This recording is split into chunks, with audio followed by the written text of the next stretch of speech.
ಇವತ್ತು ಹಜರತ್ ಟಿಪ್ಪು ಸುಲ್ತಾನ್ರನ್ನ ಖಳನಾಯಕನನ್ನಾಗಿ ಬಿಂಬಿಸ್ತಾ ಬಿಜೆಪಿಯ ದೊಡ್ಡ ರಾಜಕೀಯ ಒಂದು ಅಸ್ತ್ರವನ್ನಾಗಿ ಹಜರತ್ ಟಿಪ್ಪು ಸುಲ್ತಾನ್ರನ್ನ ಬಳಸ್ಕೊಳ್ತಾ ಇರುವಂಥ ಸಂದರ್ಭದಲ್ಲಿ ನಾವು ನೆನಪಿಸ್ಕೊಳ್ಬೇಕಾಗತ್ತೆ,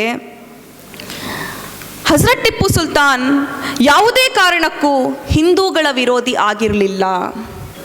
ಶೃಂಗೇರಿ ಮಠಕ್ಕೆ ಪೇಶ್ವೆ ಮರಾಠರು ಆಕ್ರಮಣವನ್ನ ಮಾಡ್ತಾರೆ. ತಾಯಿ ಶಾರದೆಯ ವಿಗ್ರಹವನ್ನ ತೆಗೆದುಕೊಂಡು ಹೋಗಿ ನದಿಗೆ ಬಿಸಾಕ್ಬಿಡ್ತಾರೆ. ಅಲ್ಲಿರುವಂಥ ವಜ್ರ ವೈಡೂರ್ಯಗಳನ್ನ ಎಲ್ಲವನ್ನ ಲೂಟಿ ಮಾಡಿಬಿಡ್ತಾರೆ.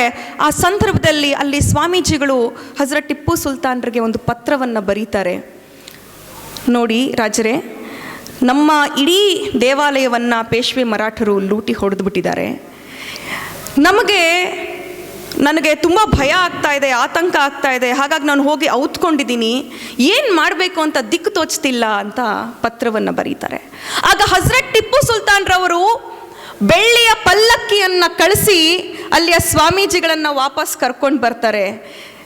ವಿಗ್ರಹವನ್ನು ಮರುಸ್ಥಾಪನೆ ಮಾಡಿಸ್ತಾರೆ.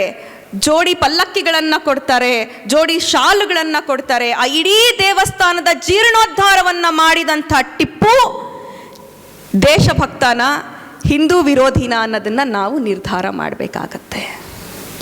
ಇವತ್ತು ಇವರೇ ಇರೋ ಬರೋ ದೇವಸ್ಥಾನಗಳು ದುಡ್ಡೆಲ್ಲ ದೋಚುವಂಥವ್ರು ಇವತ್ತು ಹಜರತ್ ಟಿಪ್ಪು ಸುಲ್ತಾನ್ರನ್ನ ಹಿಂದೂ ವಿರೋಧಿ ಅಂತ ಕರೀತಾ ಇದ್ದಾರೆ. ನಮ್ಮ ನೆರೆಯ ಜಿಲ್ಲೆಯಲ್ಲಿರುವಂತಹ ಮೇಲುಕೋಟೆಯ ದೇವಸ್ಥಾನಕ್ಕೆ ಬೆಳ್ಳಿ ಬಟ್ಟಲುಗಳನ್ನು ಕೊಟ್ಟವನು ಹಜರತ್ ಟಿಪ್ಪು ಸುಲ್ತಾನ್.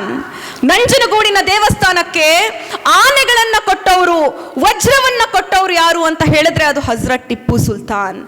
ಇವತ್ತು ಯಾವ ರಾಜನ ಬಗ್ಗೆಯೂ ಕೂಡ ಇವತ್ತು ನಾವು ಆಳುವಂಥ ವರ್ಗದವರು ನಾವು ದುಡ್ಡು ಕೊಟ್ಟರೆ ಯಾರು ಬೇಕಾದರೂ ನಮ್ಮದು PR ಮಾಡ್ತಾರೆ, ನಮಗೋಸ್ಕರ ಒಂದು ಹಾಡು ಬರೀತಾರೆ, ಅಡ್ವರ್ಟೈಸ್ಮೆಂಟು ಮಾಡ್ತಾರೆ, ಎಲ್ಲ ಮಾಡ್ತಾರೆ. ಆದರೆ ಅವತ್ತಿನ ಕಾಲಕ್ಕೆ ಇಡೀ ಭಾರತ ಖಂಡದಲ್ಲಿ ಯಾವುದಾದ್ರೂ ಒಬ್ಬ ರಾಜನ ಬಗ್ಗೆ ಲಾವಣಿಗಳನ್ನ ಜಾನಪದರು ಬರೆದಿದ್ದಾರೆ ಅಂತ ಹೇಳಿದ್ರೆ ಅದು ಹೆಮ್ಮೆಯಿಂದ ಹೇಳ್ತೇನೆ ಹಜರತ್ ಟಿಪ್ಪು ಸುಲ್ತಾನ್ ರವರ ಬಗ್ಗೆ.